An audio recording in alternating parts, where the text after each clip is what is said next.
Hey guys, welcome back to another episode of Defining Truth. Today we're going to talk about major news around the world and domestically. Joe Biden, his condition, his big boy press conference, and what's going on in French elections. And we've got a lot to talk about.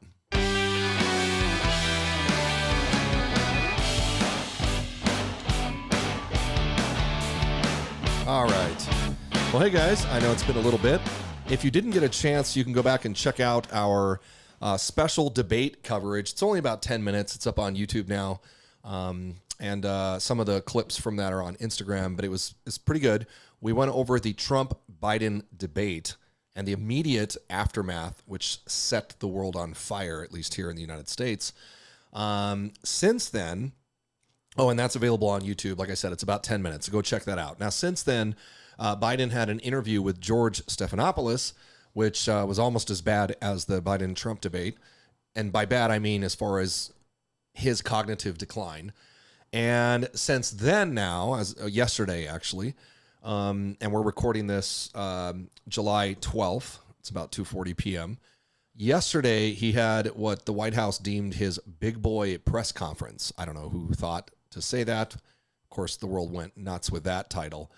And again, more of his fellow Democrats since that briefing yesterday have come forward and said that he needs to step down. In fact, probably the biggest piece of news in that regard is the super PAC. Let me get the name right here. That just came out this morning and said they are going to withhold $90 million in pledged donation money funds unless Biden steps down. That coming from the largest super PAC, Democratic super PAC. So I think the White House is panicking. Anyways, we'll get into that in a minute. Brandon Jones is back from his travels and adventures with us today. Brandon, welcome home. Thank you. Good to be back. Yeah. So Brandon, I know you did some research into the French thing. You can help me understand because before we were doing just some research into how French elections work in Parliament and et cetera. It's very confusing from a outside perspective if you're not French, but I think we got kind of an idea of what happened. And if you're wondering why we're talking about France, you could probably just Google France and you'll see images of the streets on fire and riots and officers being attacked. And this is all in celebration of the far left extremist who just won the majority seats in Parliament. But apparently they didn't win enough to control Parliament, so Parliament is hung, and we'll get into that in a minute. But let's start out with Biden. And if you didn't catch our special recap, let's just go over real quick. Brandon, you watched the debate, right? Yeah. Yep. Let's go over that just real quick. I mean, some highlights or whatever. I didn't prep anything for this, but Biden, for whatever insane reason, agreed to debate Trump very early, by the way. It was unprecedented, right? Yeah, I was going to say, not only did he agree to debate him, but it was very early. And I think that somebody must have thought it was going to be a good idea. I don't know why. It was not. I don't know why unless, usually you do things early because it's going to work out in your favor. Otherwise, you try to hold off until the last minute. So somebody in Biden's camp must have thought that this was going to be a good idea, but he performed badly, but it was because he had a cold. So we all understand, and we'll be looking forward to the next one. Yeah, so if you didn't know, the White House immediately after this terrible debate, Biden was just mumbling and really having a difficult time cognitively. The White House comes out and says, he had a cold. Presumptively, right, telling people that he was on cold medicine. That's the assumption, right? And then, unfortunately, in a press interview, LePierre, or what's her name, the White House spokeslady, she goes, he's not on any cold medicine. And then one of the members of the press goes, well, what kind of medicine is he on then? Because, they implied that. And she's like, I'm not at the liberty to tell you what kind of medicine he's on. Yeah, it was Peter Doocy, I think, from Fox News that asked in a follow-up to the debate.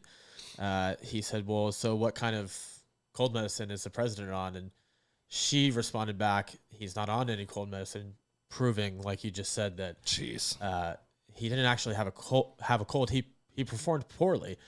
And I really liked the debate setup that they did this time, the rules that they imposed, no audience, and they cut people's mics off as well. So you didn't get the sort of the back and forth, which I think Trump falls into or has in the past, where he cuts people off and things like that. I think that was probably something that was great for Trump's team, because they knew that Biden would be able to dig himself into a hole without Trump being Trump. Sure that we're able to make every single solitary person eligible for what I've been able to do with the with the COVID. With dealing with everything we have to do with. Look, if we finally beat Medicare. Made Trump look really good, because there was a couple parts in that debate where Biden is just going off on these wild rants and very offensive. Like he's snarling at him, and Trump just kind of stands there and doesn't say anything. Yeah, he couldn't. You're right. He just let him dig a hole. Yeah. So, very strange. There was one sort of key moment during that debate where Biden just completely froze. And he said something about we beat Medicare, like we defeated Medicare or something. It didn't make any sense. He lost train of thought. And that's the one time where I thought that the moderators kind of saved him, because they very quickly, they did an okay job of not jumping in and not interjecting. But that time he lost his train of thought and it wasn't coming back. And the one moderator, I forget his name, jumped in and kind of moved on to the next question as to there was no follow-up. So, he could rant or mumble anything he wanted, and they were just like, thank you. And now over to Donald Trump. Yeah, I guess that affects both sides as far as follow-up questions. I heard a lot on the left actually mad about that, because they were like, why didn't you follow up and ask Trump what he meant? And I'm like, well, they didn't do it to either person. They just let the candidates speak.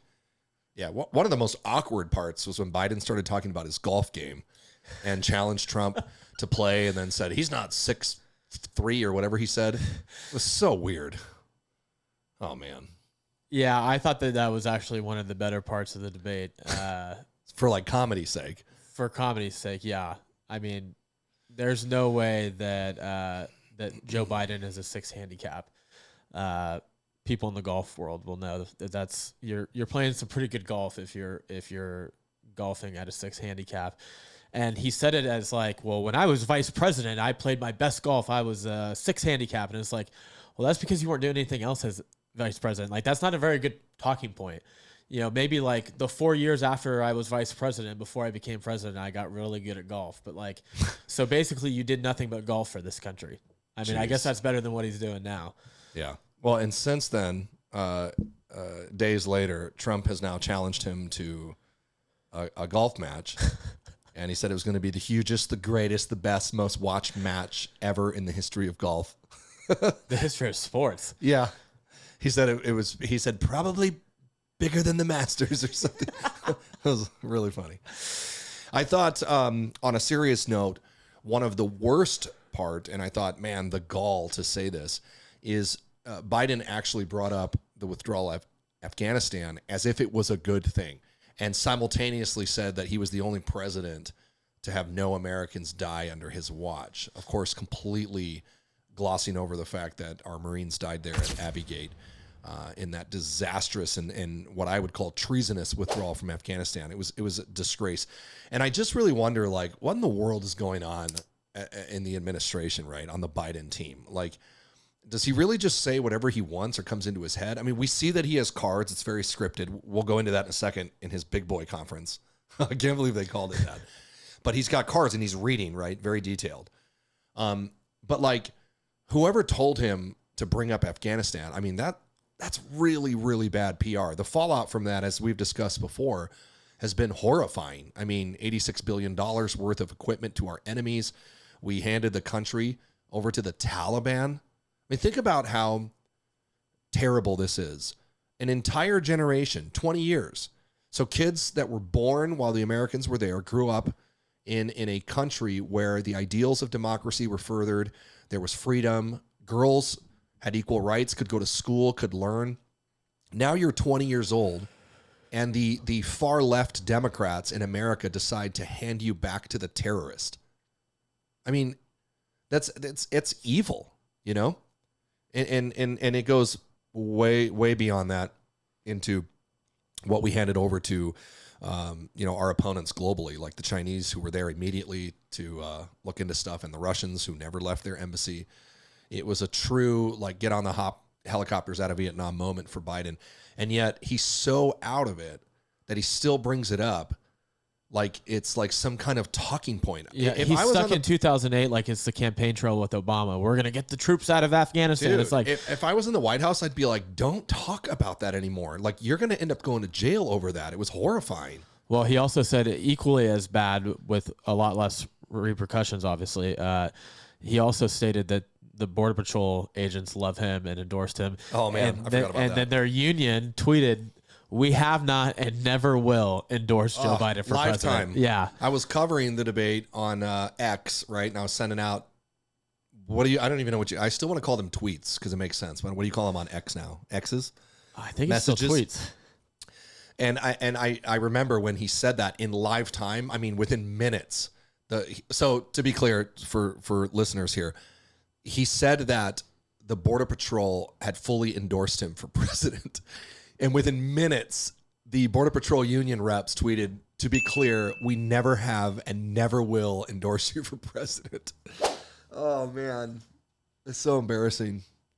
Okay, so if you haven't seen it, you go back and watch it on YouTube or wherever you can find it. It's worth a watch. I mean, this is your country. I think you should know the guy who has the nuclear buttons and how he's acting. So a couple days later, he goes on George Stephanopoulos' interview. And like I said, it's almost as bad as the debate. Part of the other concern is that this seems to have fit into a pattern of decline that has been reported on recently. New York Times had a headline on July 2nd, "Biden's lapses are said to be increasingly common and worrisome." Here's what they wrote. "People who have spent time with President Biden over the last few months or so said the lapses appear to have grown more frequent, more pronounced, and after Thursday's debate, more worrisome. By many accounts, as evidenced by video footage, observation, and interviews, Mr. Biden is not the same today as he was even when he took office 3.5 years ago." Similar reporting in the Washington Post and the Wall Street Journal. Are you the same man today that you were when you took office 3.5 years ago? In terms of successes, yes. Now, there was a true opportunity for George to do some follow-up, which he did not. Biden gave him ridiculous answers. You know, he would ask him, I'll give him credit for asking straightforward questions, but then with a lack of response, he was just like, okay, moving on, right? A couple times he asked him like, you obviously have declined, or, people are saying that you're not capable. Look at the debate. He pointed examples. And Biden would just sort of be like, "What are you talking about? Never happened." He scares people. And then instead of challenging that, Stephanopoulos just kind of was like, "Okay, moving on to the next question." So I didn't appreciate that part, but he did enough damage himself in that interview. It was pretty bad. And then, as sort of proof in the pudding that it was really bad, the White House tells the world that he's going to do this big boy conference. I don't know why. We'll have to figure out who said that first, but henceforth, I mean, it was like hashtag big boy conference trending on social media. That's just what it was called, right? So first, the big boy conference starts with him meeting President Zelensky, and they're talking about Ukraine and Russia. And here's where it starts to go downhill. All right. He's introducing, I'm going to try not to laugh when I say this. He's introducing President Zelensky, and he's talking about how great of a person he is and what a great leader he is. And then he says, "And here is President," and when he introduces President Zelensky, he says, "And here is President Putin." And now I want to hand it over to the president of Ukraine, who has as much courage as he has determination.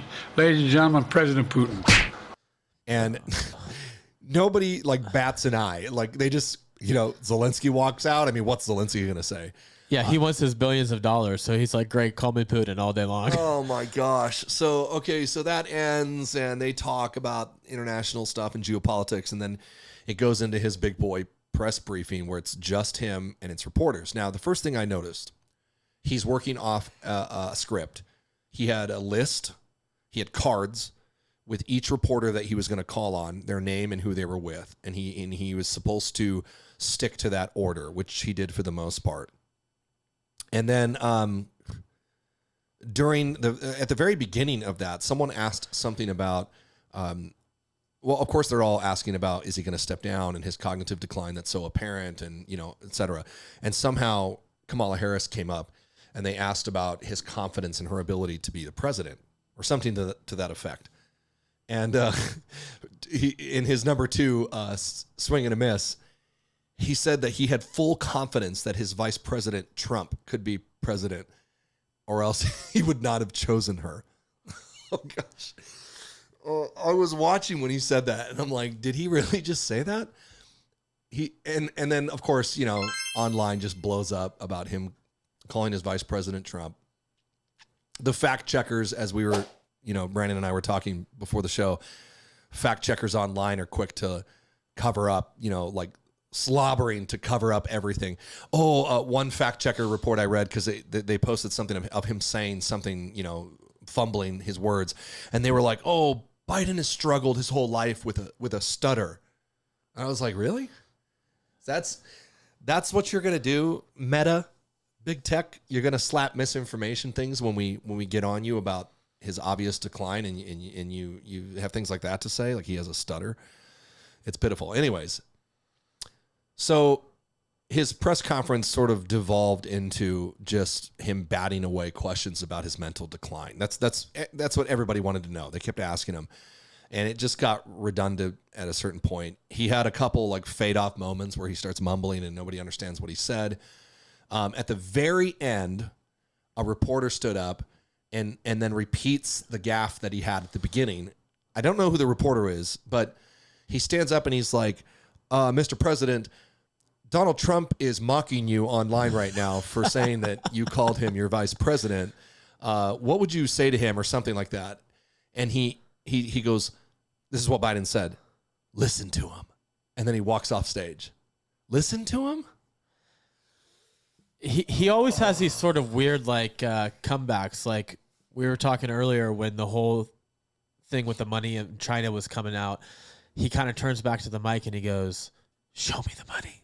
And it's like, you're just, I don't know. I really feel bad for the guy because, I mean, he's been in Washington a long time and he couldn't give it up. And now they're not going to give it up for him because you have all of these staffers in DC that they're basically running the show. I mean, I was listening to one podcast where they were talking like, why would these people remove Biden? You would basically be firing yourself. And so I'm interested to see where we go forward. Do they sort of placate Kamala, who they put away in a closet, and allow her to be president for 4 months while they pick somebody else at their convention? I mean, at this point, there's got to be great odds in Vegas right now for which one comes first. Does Trump pick his VP first, or does Biden get replaced first? Like, which one's going to happen first? Because I thought by now both have happened, neither of which have.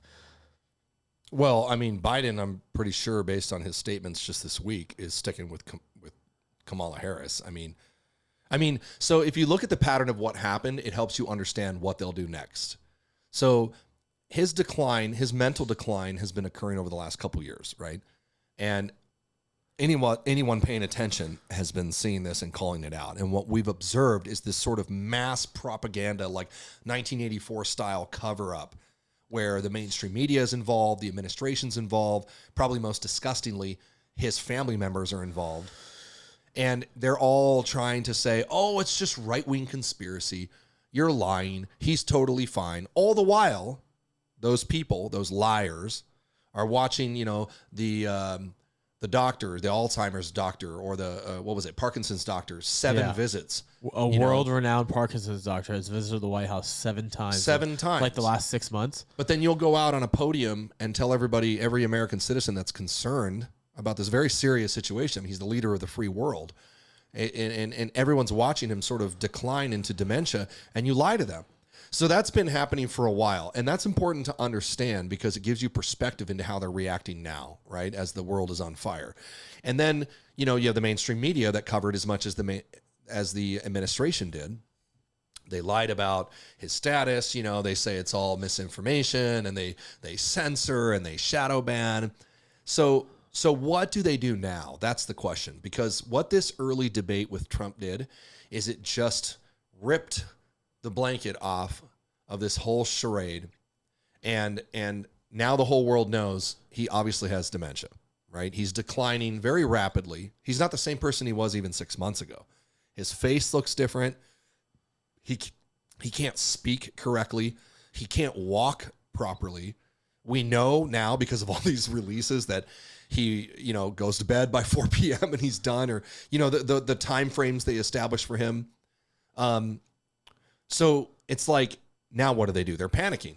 And as we mentioned, you have, I think they're up to 12 now members of elected officials, Democrats, who are calling for him to step down. Then you have this largest Democrat super PAC who's saying, nope, we're holding on to this $90 million until we figure out who's actually going to be president, because it ain't going to be Joe Biden. And then you have Joe, he gets out there and he's like, I'm not leaving, you know? I don't know. And then you have the Kamala Harris issue, which is a big issue because she's a DEI hire. And that's like not even disputable, right? Joe Biden himself, in the wake of all of the George Floyd nonsense, was like, I'm going to pick a black woman. When he said that, and I just listened to a bunch of analysts talk about it this week, when he said that, he eliminated a huge swath of potentially qualified candidates, because if you weren't black and you weren't a woman, you couldn't be his vice president. He kind of locked himself into that. So here comes Kamala Harris, a notorious liar. Her own father said, I don't trust her. She's a liar. That's really bad. And she's, you know, she has this cyclical way of talking, you know, I like school buses because buses are nice and I like them. And when they're nice, they're good to like because you can ride in them. And that's why I like school buses. Typical sentence, right?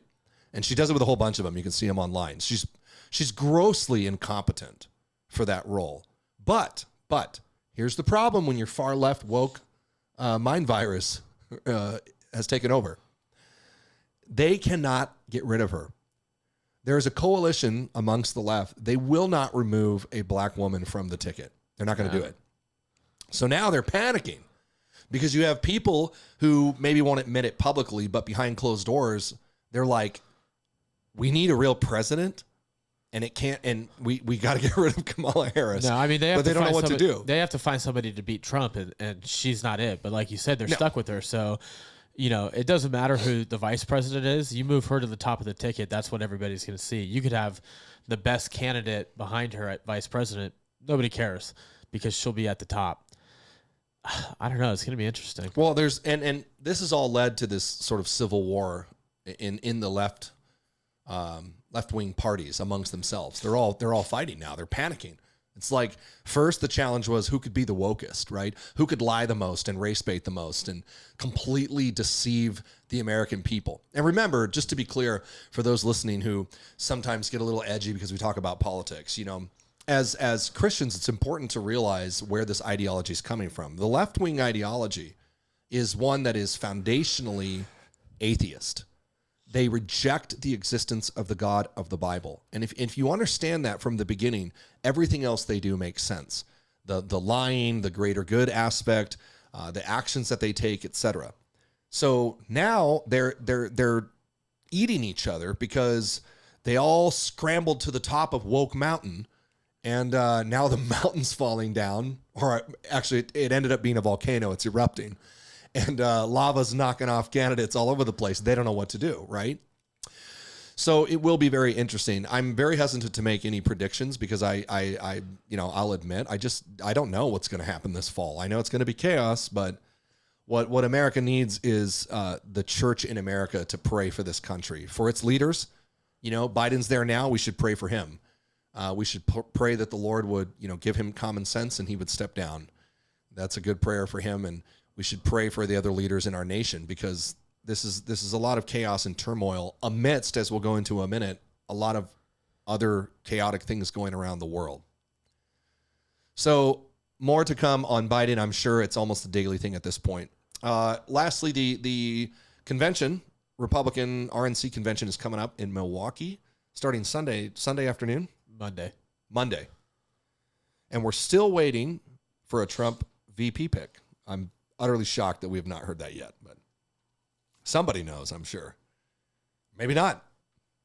Maybe Trump's just kept it, close to his pocket. Well, hopefully Trump knows at this point. It's going to be the hugest, best announcement ever made. The biggest vice president ever. Not as good as me, Donald Trump, but close second. Anyways, all right. I miss hearing Trump's voice. It's just hilarious. Even if it doesn't make sense sometimes, it's like, remember somebody just showed me that clip the other day of the comedian was saying how he loved how Trump announced when we got Baghdadi. Yeah. So funny. And he's like, what did he say? He's like, we got him. He died like a dog. Oh, man. Yeah. All right. Well, sometimes you got to align yourself, with the greater good. And what's occurring right now is as we're going to discuss in Europe, is a very dark, extreme left-wing movement that's bent on, really, let's call it what it is. They're bent on destroying Western civilization in the West, and they're doing anything to get there. And that includes, by the way, the destruction of the church and the influence of Christian Judaic values, which is why it should matter to everyone in America. Anyways, okay, let's go on to France. Now, France just had a surprise parliamentary election. The president, Macron, orchestrates this major deception in French parliamentary elections, leading to a sudden shift in election results within days. Things looked wonderful for common sense conservative French citizens who have increasingly turned to Marine Le Pen, the leader of the Conservative National Rally Party, for help amidst the terrible economical and security-related problems plaguing the entire country. This, combined with European elections showing a rise in support for conservative common sense candidates, sent the left-wing extremists into a frenzy. They just had to do something about it. So Macron, the French president, decided to call a snap parliamentary election 3 years earlier than scheduled. Brandon, so just to clarify, because this took us a while to figure out. So what do they mean by 3 years earlier than scheduled? This is parliamentary elections every 5 years? Yeah, so France has a similar system to the United Kingdom. People vote for a parliament, but the president, I should say the prime minister in England's case, and the president, it seems like in France's case, has the power to call elections early based off where they feel the tide is. And so the European Parliament, or the European Union, who also has a parliament for member countries, just had an election. And so there was sort of what they're calling a right-wing surge that's upending some national politics across Europe. The reason it appears that Macron called an early election is because he saw what happened in the European Parliament, this right-wing surge, was worried that was going to happen in France, which it seemed like the trend was that was going to be the way that it went. Right. And he decided to call the election early as opposed to waiting 5 years or another 3 years for that to play out. It sounds like right-wing parties across the continent being Europe, had strong showings, and instead liberal and green groups lost seats in the European Parliament, and it's upending some domestic politics within countries. So Macron got scared. He sees the rise of common sense conservatives around Europe, and he's like, oh no, I got to do something. The fact that he can do that, I mean, that's their system, whatever, but that's crazy. It's so corrupt. It reminds me, like we were talking about before the show, a lot of how it reminds me of how the Democrats do things here in the U.S., where to sort of avoid being labeled a cheater, what they do is they pass laws or rules that enable them to do certain nefarious things.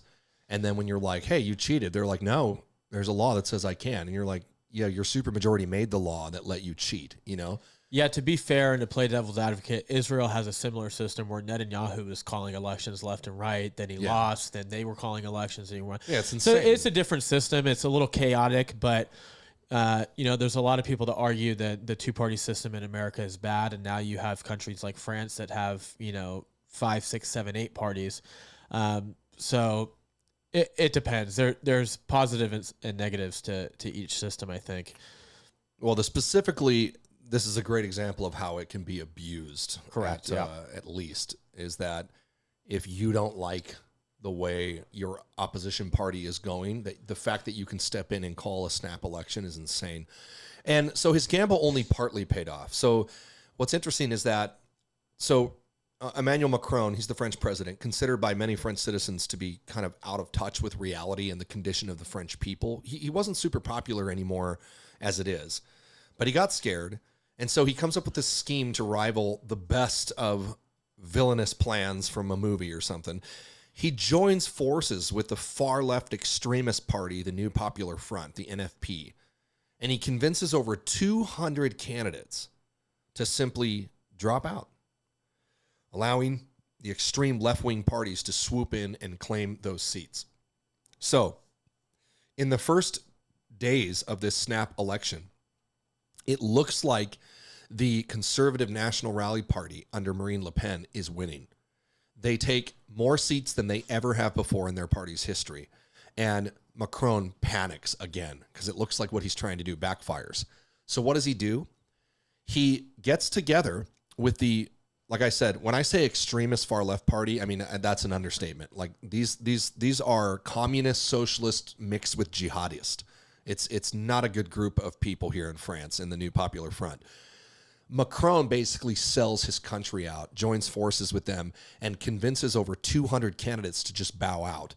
Now, I don't know the details of that, other than that's what has been reported all over the news, but it would appear that the 200 people he convinced to bow out would have been more centrist people. His gamble was that leftist groups could come in and take those seats instead of fighting for them. And that at least paid off, because within a day, everything had flipped over on its head. It looked like the conservatives were going to finally take back France and do some common sense changes. And then the next day, the leftists are in control. Now, when I say he sold his country out, because what he did to accomplish that is he put this extreme far left party, now they have the highest amount of seats in parliament. They're the dominant party. Now, not enough, as we read. There's 285? How many seats required to 289, I believe.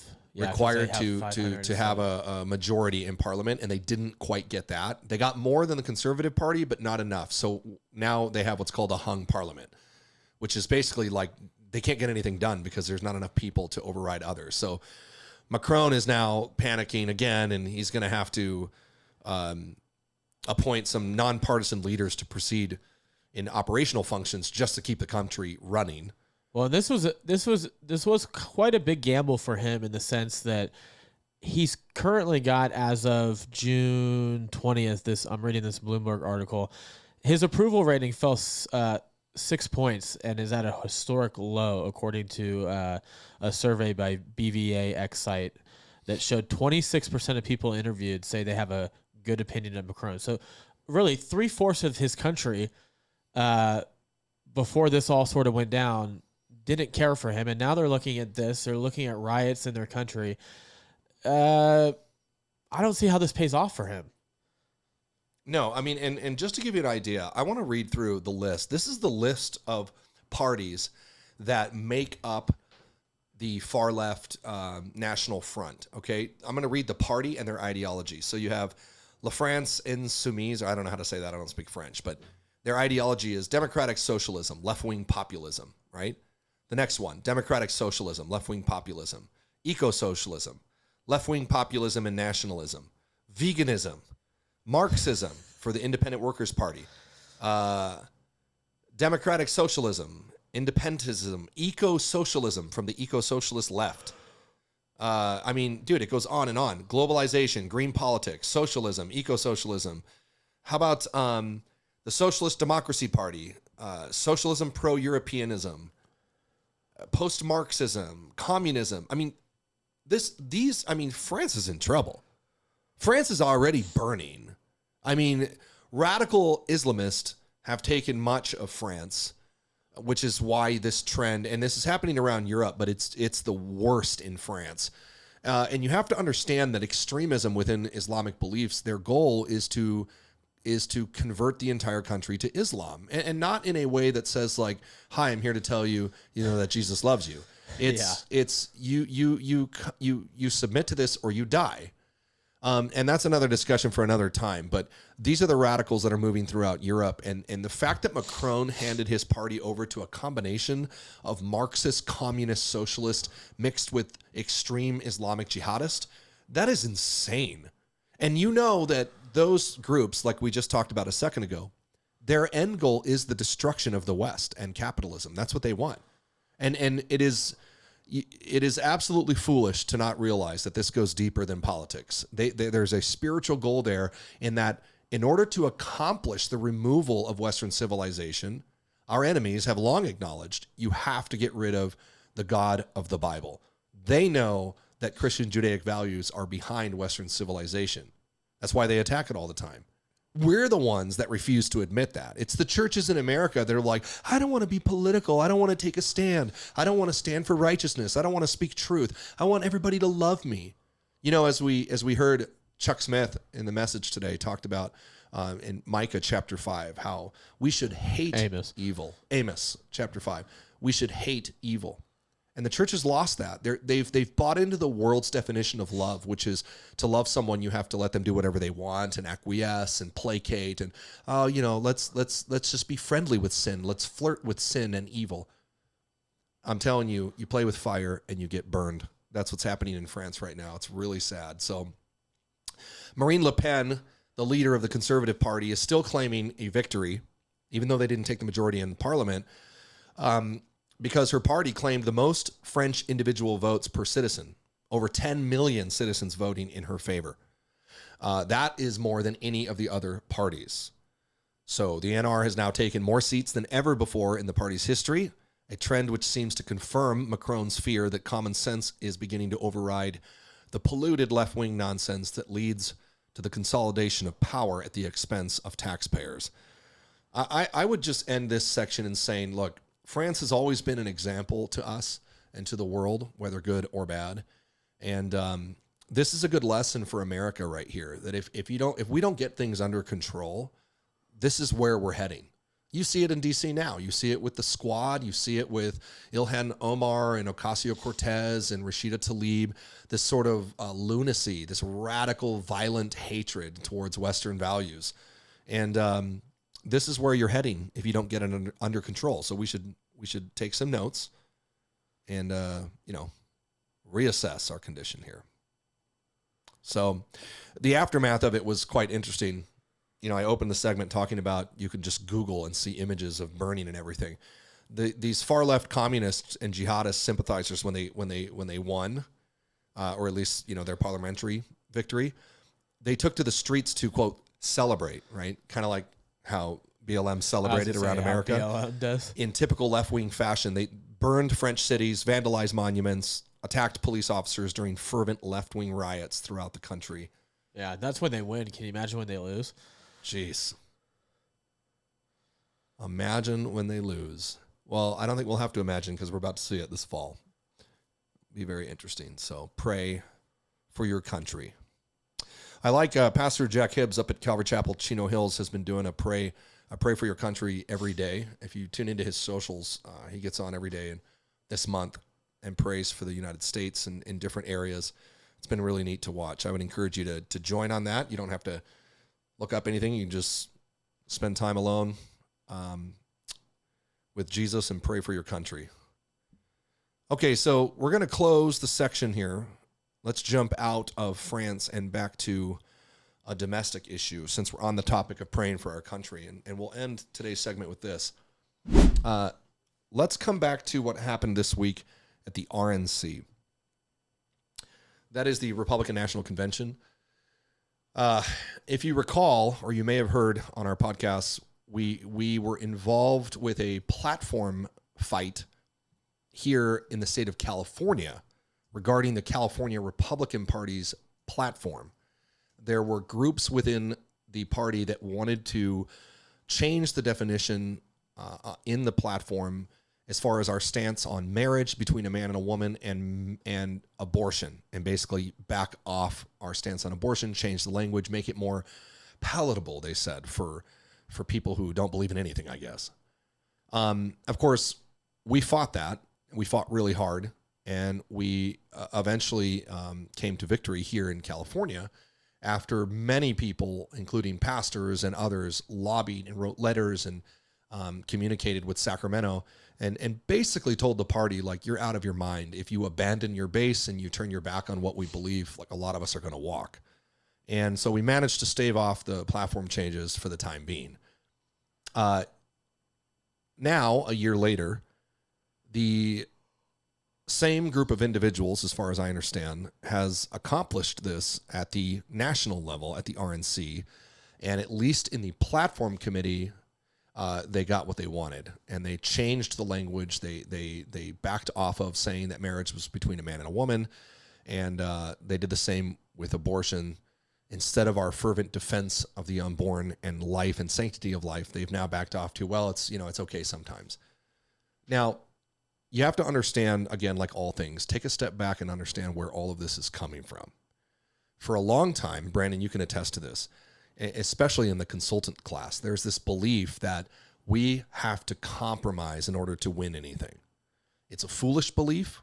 It's nonsensical. There's no data to back it up. It doesn't make any sense. In fact, the exact opposite has been true. The more that conservative candidates compromise on what they believe, the more we lose, it seems. There's this sort of weird fantasy belief that there's all these like undecided people sitting around who hate Republicans because of abortion and marriage issues, and that all of a sudden, if you wishy-washy or you compromise on what you say, if you just say, well, I don't really believe in anything or it doesn't matter, all of a sudden they're going to vote for you. It's a strange belief because reality seems to say otherwise. The big problem, like in blue states like California, is what they themselves have had to focus on now, is get out the vote, because people just don't show up to vote because they're sick of politicians and they're sick of wishy-washy compromisers. What we've seen is actually when you take a stand for what you believe and you stick to it, more people will come out and vote for you. So anyways, this goes all the way to the RNC. They managed to pass it. Here's why it matters so much to us. The core family specifically and the sanctity of life are essential and foundational elements of the American constitutional republic. It is our belief in those things, as the founders clarified over and over again, that there's this thing called natural law, right? Rights endowed to us by a creator. They did not believe that the government invented laws or rights, that God did, and the government was there to protect those rights. So you can begin at what is a faith issue, but as we often say, what God tells us has practical applications in real life. It's good for you. Look at the core family, for example. Psychologists the world over agree that children need a mother and a father. They benefit psychologically from both. It's very important. You don't need to be a doctor or a scientist to see that. We can all attest to the fact that broken homes and broken families have real consequences in life. Brandon, you could talk about that all day. And in America, we've always understood that strong families make strong people, and strong people make strong citizens. Strong citizens serve their country, defend their country. We continue on and teach American values to the next generation, et cetera, et cetera. Historically speaking, if you look at every, call it empire that has come and gone, that has fallen, you will see at the core of that fall is the disintegration of the core family and morals in general. So when we talk about these platform issues, what we're talking about is the defense of Western civilization and the American Republic. What I guess this consultant class or those within the party who seem to ask repeatedly, why does it matter? What they're really saying is, I have no idea what America's about. I don't understand why these values are foundational to us. And what I like to challenge them with is say, when you ask, if you're going to ask me why it matters, I like to throw it back at them and say, why does it matter to our enemies? Right? I want all of the Republican Party to pause for a minute and ask themselves, why have the leftists focused on these core culture war issues like abortion and marriage, why do they focus and attack it constantly over the last 50, 60 years? Even before, why did Stalin have such a problem with the morality and faith and family of America? Why did he know that if you could take down those things, you could take down America? That's what I want the Republican Party to ask themselves. And nobody seems to have an answer because they've abandoned their first beliefs, and now they're just, as we say, running on the fumes of these Christian Judaic values of the past. Why does it matter?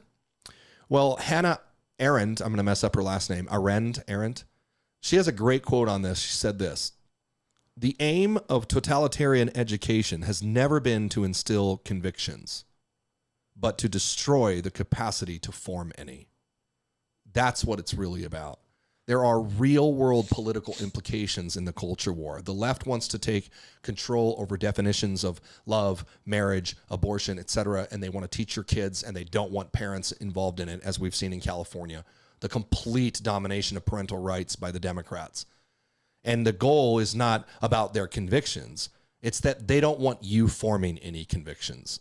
And I would remind the RNC that we are the party of convictions. We're supposed to stand up for things that we believe in because they're true, not because they're popular or because they get us elected, because it's the right thing to do. And it seems the RNC has forgotten that for the time. So we're working to fight against that, and I'm sure we'll have more on that later. For the church, you may be asking yourself as a pastor or as a church leader, well, where do I fit into this? Well, you do, first of all.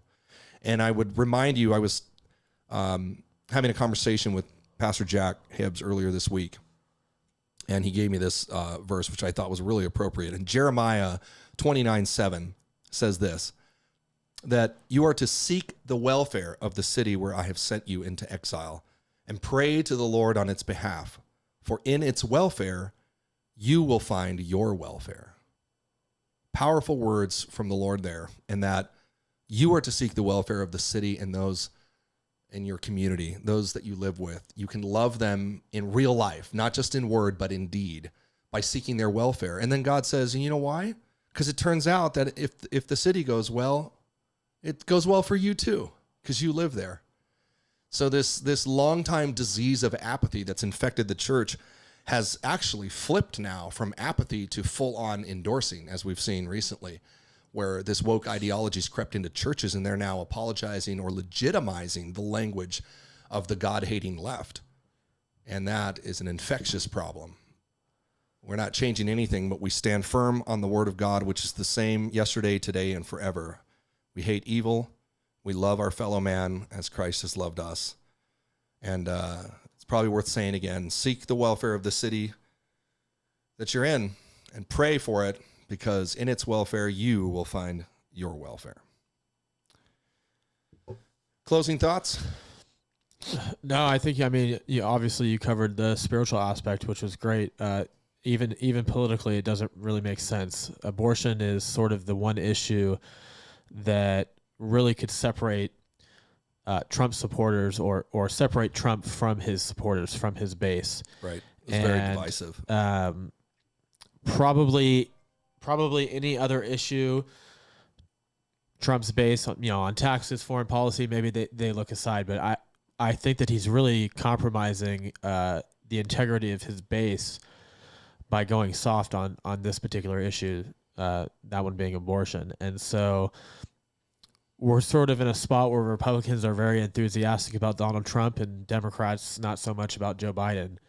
So for them to do this right now doesn't make a lot of sense politically. Obviously, we know spiritually it's bad. So hopefully there's some sort of turnaround. Trump seems to flip-flop back and forth a little bit too much on abortion, depending on which room he's standing in, unfortunately. So we'll have to see where it goes from here. I agree. I mean, at a minimum, I would like the Trump administration to listen for a second to their main constituents, their main support group. I mean, by far, conservative Christians represent the majority of those voting. So why would you stab your main group there in the back in favor of these fringe activist groups that have their own political agenda? It's very strange indeed. But We've often said if the church would stand up and speak out in places like California, for example, that alone would immediately change the condition of the state, immediately. But the unfortunate fact is most people don't. They don't talk about it, they don't get involved, and they don't show up to vote. So as things worsen politically in a country, Jeremiah chapter 29 becomes increasingly important for Christians to understand that your opportunity to love your neighbor is now in the civic realm, because you won't have that chance someday. And like we've said before, if you don't think for a second that Christians in North Korea would get involved in civics and vote for biblical values if they had the opportunity to, you are out of your mind. Or how about Christians in the first century under persecution of the Romans? You see, you don't live under the Roman Empire. You don't live in North Korea if you live in Southern California. You live in a free society where the people are king, and you have a God-given right to be involved, to vote, and to care. And the negligence, the refusal to do so is something that I believe we'll all be held accountable for to God someday. Because one day the master will return and he'll ask, what did you do with what I gave you? You can finish that story yourself. Well, thanks, guys, for listening. Stay tuned. Next week, we'll have another episode, and we'll stay on top of things. Follow us on Instagram at Defining Truth. Also, check out definingtruth.org. You can pick up our book, self-titled Defining Truth, which is a great toolkit to follow up and learn about how to properly address culture war issues from a biblical perspective. That's Defining Truth. It's available online. It's available on all audio platforms, including Audible, if you want to listen to it. And you can come to definingtruth.org and get yourself a paper copy and one for everyone else that you know. That'd be awesome in supporting us. Thank you very much, and we'll see you next time.